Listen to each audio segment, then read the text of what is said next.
বিশেষ করে সংখ্যালঘু সম্প্রদায়, আমরা উদার হস্তে এই তিনটে টান বিপুল ভোটে জয়ী করে গদিতে বসেছি।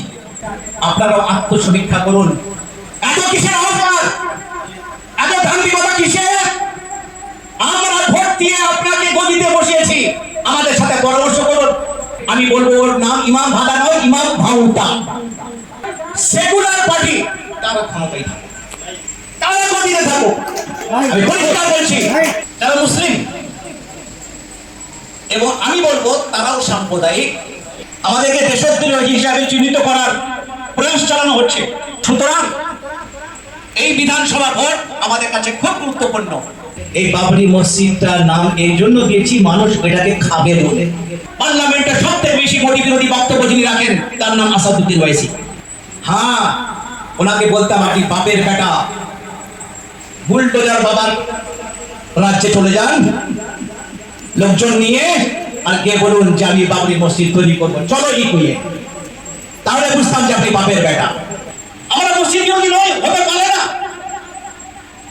আমরা তো মসজিদ মাদ্রাসায় থাকি। মানুষকে ভোটাধিকার থেকে বঞ্চিত করার এক পরিকল্পনা।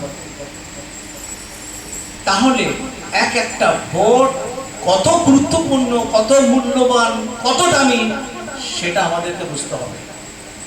নাম্বার 2, কিছু এরকম পলিটিক্যাল পার্টি যারা মুসলিম এবং আমি বলবো তারাও সাম্প্রদায়িক, তারাও এই মসজিদের নামে, ধর্মের নামে এবং নিজেদেরকে মুসলিম ক্যাডার হিসাবে, লিডার হিসাবে পরিচয় দিয়ে সুবহানাল্লাহ, ইনশাআল্লাহ, মাশাআল্লাহ বলে আর গরম গরম উত্তেজনামূলক বক্তব্য রেখে আমাদের এই ভোটগুলোকে নেওয়ার একটা প্রয়াস চালিয়ে যাচ্ছে। তাদেরকে চিহ্নিত করতে হবে। দেশ স্বাধীন হয়েছে শুধু হিন্দু মুসলিম, শুধু হিন্দু ভাইদের কুরবানিতে নয়। বলা যায় জমিয়তুল উলামা হিন্দের নেতৃত্ব এবং জমিয়তুল উলামা হিন্দ যদি না থাকতো তাহলে দেশ স্বাধীন হতো না। আমরা স্বীকার করি যে অন্যান্য ধর্মের মানুষদেরও স্বাধীনতার ব্যাপারে তাদের অগ্রণী ভূমিকা ছিল, অবদান ছিল। মুসলমানদের কোনো অংশে কম ছিল না। কিন্তু আজ এত বছর পরে আমাদেরকে বহিরাগত ভাবা হচ্ছে, আমাদেরকে দেশদ্রোহী হিসাবে চিহ্নিত করার প্রয়াস চালানো হচ্ছে। মসজিদ মন্দিরকে ইস্যু করে ভোটকে ভাগ করার চেষ্টা করা হচ্ছে। আমাদের বড়রা, আমাদের লিডাররা, তারা স্বাধীনতা এই জন্য নিয়ে আসেননি। সুতরাং এই বিধানসভা ভোট আমাদের কাছে খুব গুরুত্বপূর্ণ। বিশেষ করে সংখ্যালঘুদের, আমাদের মুসলিমদের ভোট যেন ভাগ না হয়ে যায়। কিছু এরকম সংগঠন, পলিটিক্যাল সংগঠন যারা ভোট কাটোয়া হিসেবে এসেছে আমাদের কাছে,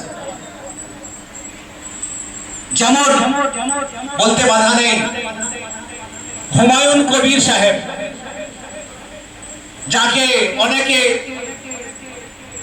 নানা রকম হুমায়ুন কবির না বলে একটা মিডিয়া শুনছিলাম বলছেন যে হনুমান কবির। আমাদের ভাষা অত খারাপ নয়, আমরা হনুমান কবির বলবো। কবির মানে বড়, আমরা তার নাম ধরেই রাখবো। কিন্তু আফসোসের বিষয় হচ্ছে এই বাবরি মসজিদ তিনি নাম দিয়েছেন। আমরা মসজিদ বিরোধী নয়, আমরা তো মসজিদ মাদ্রাসাওয়ালা, আমরা তো মসজিদ মাদ্রাসা নিয়েই থাকি। পশ্চিম বাংলায় শত শত গ্রাম এমন আছে যে গ্রামে এখনো পর্যন্ত একটাও মসজিদ নেই।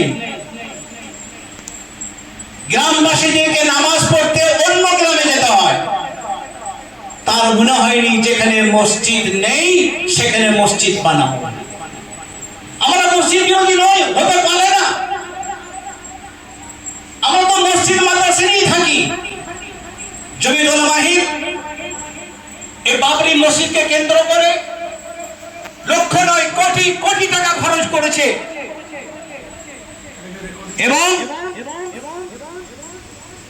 সুপ্রিম কোর্ট, মাননীয় সুপ্রিম কোর্ট স্বীকার করেছেন যে মন্দির ভেঙে মসজিদ ওই জায়গায় হয়নি।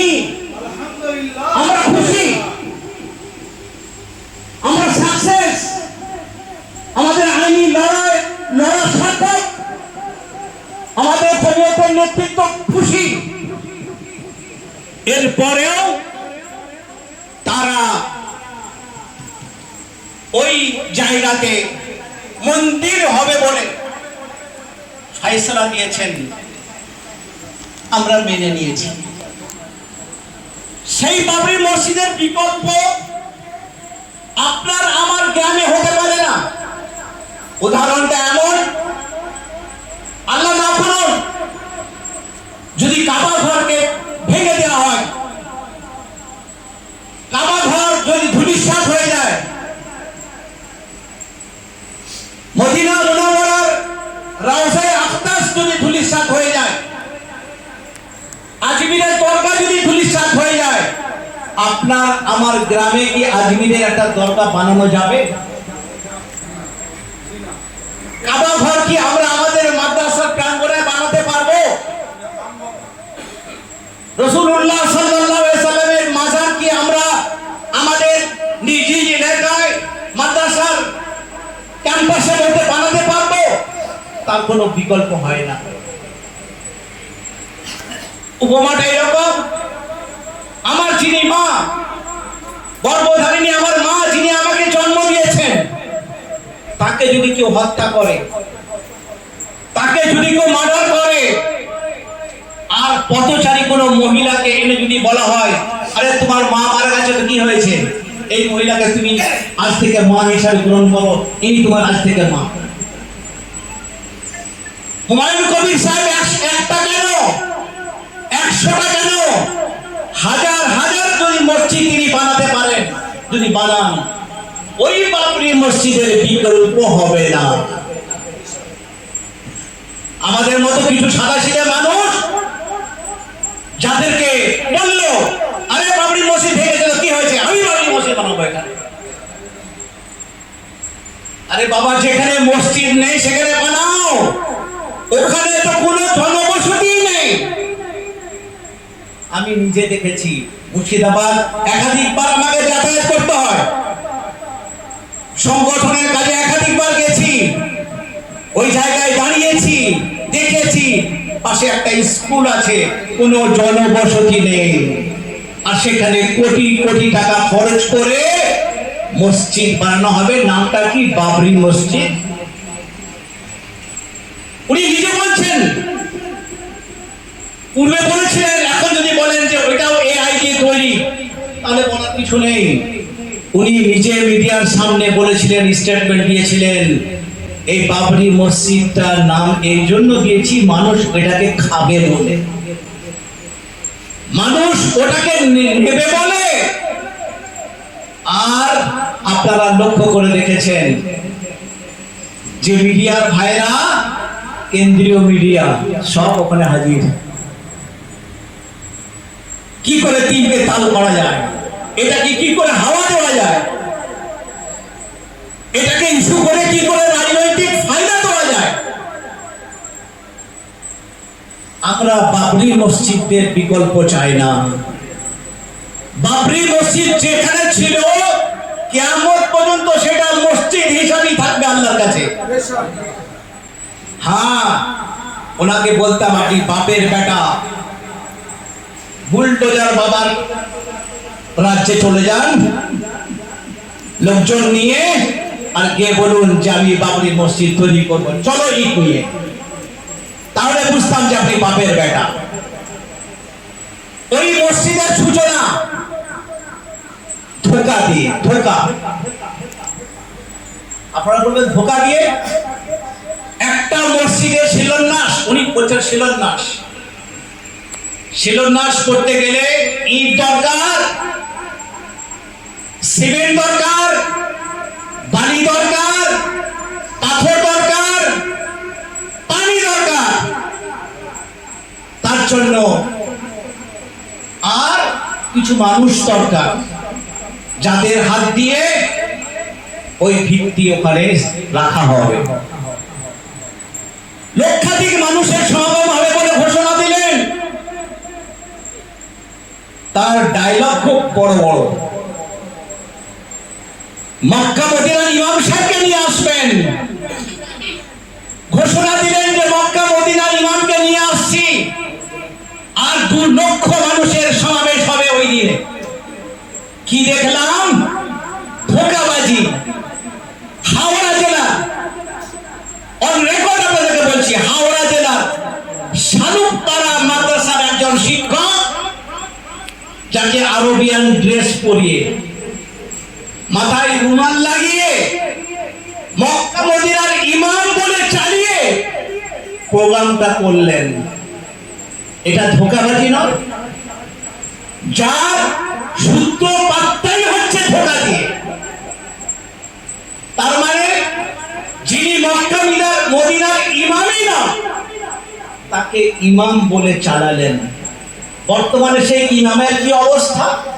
2 জন নিয়ে এসেছিলেন ইমাম, একজন মুর্শিদাবাদের আর একজন হাওড়া জেলার শালুকপাড়ার মাদ্রাসা কর্তৃপক্ষ সেই ইমাম সাহেবকে বিতাড়িত করেছেন তার প্রতিষ্ঠান থেকে। আমার বক্তব্য তাহলে বুঝুন, যিনি সূত্রপাতটা করছেন ধোঁকা দিয়ে, মানুষকে প্রতারণা করে যে আমি মক্কা মদিনার ইমাম নিয়ে আসছি। এখন কথা হচ্ছে, উনি নিজে ধোঁকা খেয়েছেন না ধোঁকা দিয়েছেন? আপনারা বিবেচনা করবেন। উনি বলছেন আমি ধোঁকা খেয়েছি। কেন? আপনি কোটি ধোঁকা। একটা মক্কা মদিনার ইমাম আনতে গেলে তার কি প্রোটোকল, কিভাবে তাকে আনতে হয়, তার টিকিট, তার ভিসা, তার হোটেল বুকিং, সেগুলো আপনি দেখবেন না? তাহলে কি বুঝলাম? যে সূত্রপাতটাই হচ্ছে ধোঁকা দিয়ে। এরপরে তিনি নিজে বলছেন, কি বলছেন? যে আমি এই বাবরি মসজিদ নামটা এই জন্য দিয়েছি যে মিডিয়া বা মানুষ এটাকে নেবে বলে।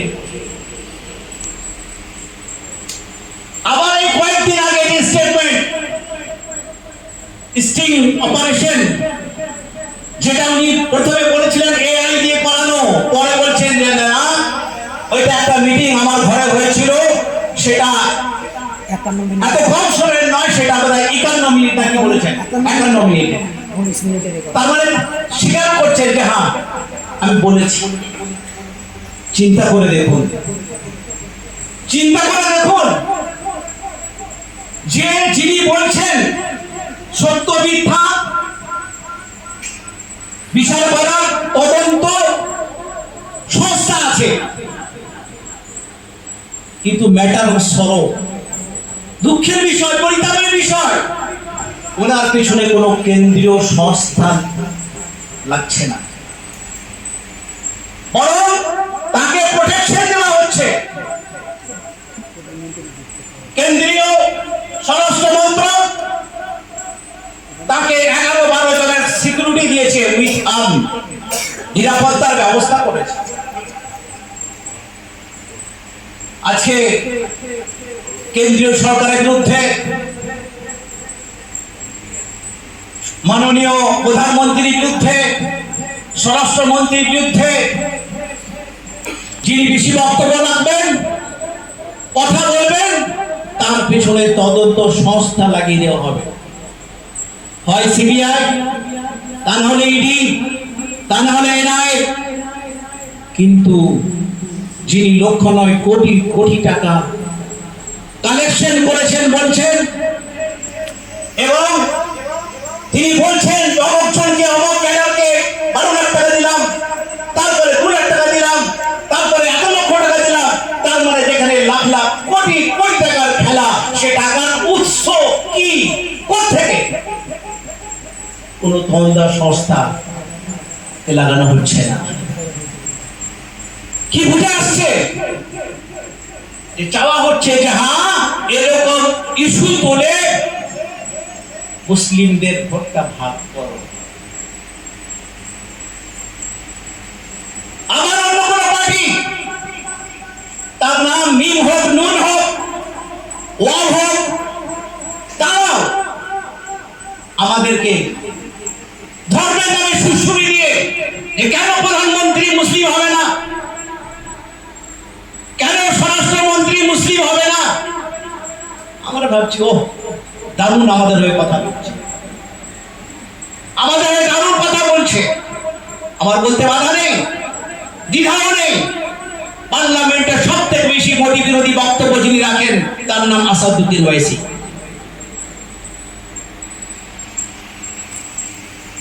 রাজ্যে রাজ্যে যেখানে যেখানে প্রোগ্রাম হয় তিনি কেন্দ্রীয় সরকারের বিরুদ্ধে, বিজেপির বিরুদ্ধে, আরএসএস এর বিরুদ্ধে তিনি বক্তব্য রাখেন এবং বক্তব্য রেখে মুসলিমদেরকে একটা করার চেষ্টা করেন।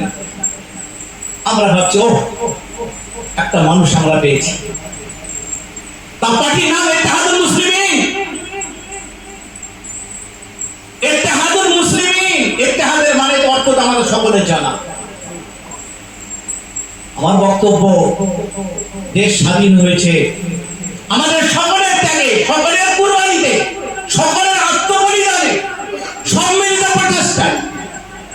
সুতরাং আমরা এরকম সংগঠন চাই না। আমরা এখানে যুগ যুগ ধরে হিন্দু, মুসলিম, শিখ, ইসাই যুগ যুগ ধরে আমরা মিলেমিশে বসবাস করি। আমরা এই দেশকে এগিয়ে নিয়ে যাওয়ার জন্য, আরো উন্নতির চরম শিখরে পৌঁছাবার জন্য হিন্দু, মুসলিম, শিখ, ইসাই কাঁধে কাঁধ মিলে সম্মিলিতভাবে প্রচেষ্টা চালিয়ে যাব, এটাই আমাদের সংকল্প। সুতরাং আমরা চাই সেকুলার পার্টি তারা ক্ষমতায় থাকে, তারা গদিতে থাকো। আমি পরিষ্কার বলছি, সেকুলার পার্টি ক্ষমতায় থাকো।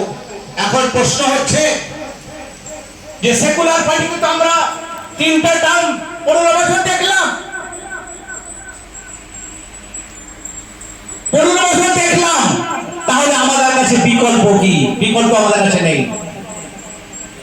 বিকল্প আমাদের কাছে নেই। আমি উপমা দিয়ে, উদাহরণ দিয়ে আপনাদেরকে বোঝালাম। আমরা নিঃসন্দেহে এই সরকারকে, টিএমসি সরকারকে, বিশেষ করে সংখ্যালঘু সম্প্রদায়, আমরা উদার হস্তে এই 3টে টার্ম বিপুল ভোটে জয়ী করে গদিতে বসিয়েছি। আমাদের অনেক আশা প্রত্যাশা ছিল, আছে, থাকবে। গঠনমূলক সমালোচনা করতে কোনো বাধা নেই। তারা আমাদের সব প্রবলেমস, সব সমস্যার সমাধান করেছেন, সব দাবি দাবা পূরণ করেছেন। সেই দরাজ সার্টিফিকেট আমি দিচ্ছি না, অনেক কিছু বাকি আছে কাজ করা। তাদেরকে আত্মসমীক্ষা করতে হবে, তাদেরকে ভাবতে হবে যে মুসলিম কমিউনিটির জন্য, সংখ্যালঘু সম্প্রদায়ের জন্য কি করা দরকার। তার জন্য পরামর্শ জমিয়ত উলামা হিন্দের নেতৃত্ব যারা আছেন তাদেরকে কখনো ডেকেছেন, জিজ্ঞাসা করেছেন যে আপনারা মতামত দিন, পরামর্শ দিন? তাদেরকে বলতে চাই আপনারাও আত্মসমীক্ষা করুন। এত কিসের অহংকার, এত দাম্ভিকতা কিসের? আমরা ভোট দিয়ে আপনাকে গদিতে বসিয়েছি, আমাদের সাথে পরামর্শ করুন। আপনি ভাবছেন বা আপনারা ভাবছেন ইমাম ভাতা দিয়ে সমস্যা মিটে যাবে। আমি বলবো ওর নাম ইমাম ভাতা নয়, ইমাম ভাউতা। ইমাম ভাতা নয়, ইমাম ভাউতা। একটা ইমাম সাহেব, তার ফ্যামিলি আছে, 2000-2500 টাকা দিয়ে তার কি সমস্যার সমাধান হবে? যেখানে এই সরকার, বর্তমান সরকার ক্লাবগুলোকে অনুদান বাড়িয়ে বাড়িয়ে লক্ষ টাকার উপরে চলে গেছে। কেন? ইমামদের